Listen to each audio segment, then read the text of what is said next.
Ito, maggagata tayo ng puso ng saging. Ito, puso ng saging. Naglagay ako ng dilis, bawang sibuyas. Ito, kasalukuyan natin palalambutin itong gulay na puso ng saging. Nilagay ko na yung gata. Palalambutin natin ito. At mamaya maglalagay ako ng siling maanghang. Lagyan natin ng sili. Maanghang ito, guys. Patutuyuin muna natin ng bahagya. Ito, pinalalambutan ko. Mas masarap kasi pagka malambot itong puso ng saging.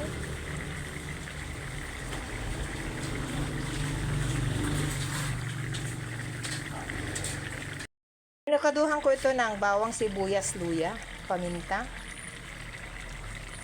Yan, at saka sili. Patutuyuin natin, guys, para masarap.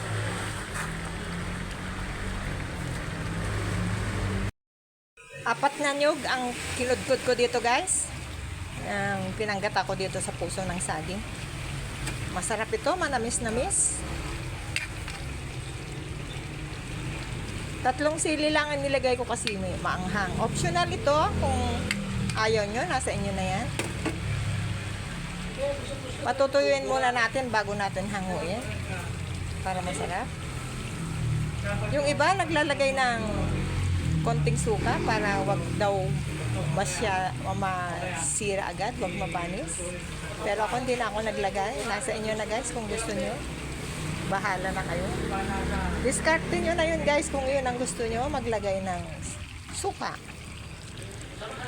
Nagpapadagdag sila ng kulang sili, pero hindi na ako maglagay kasi maanghang ito.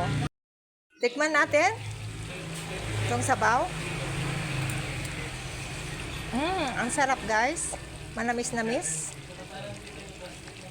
Madami kasi yung nilagay kong kinudkod kong nyug.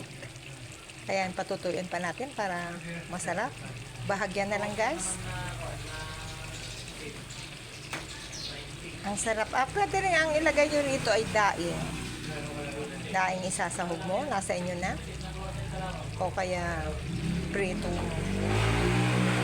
bangos, pritong tilapia. Nasa inyo na kung anong gusto nyo isahog. Pero ang gusto ko kasi yung dilis. Dilis ang nilagay ko dito, guys.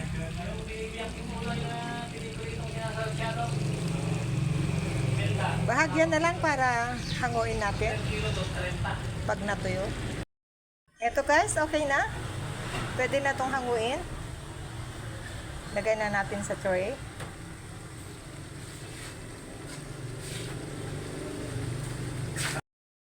Ito na final result ng aking ginataang puso ng saging. Ayan, ang sarap, guys. Manamis-namis. Masarap papakin ito. Mapapa-only rice na naman ako dito. Samahan niyo akong kumain, guys. Magandang araw sa inyong lahat.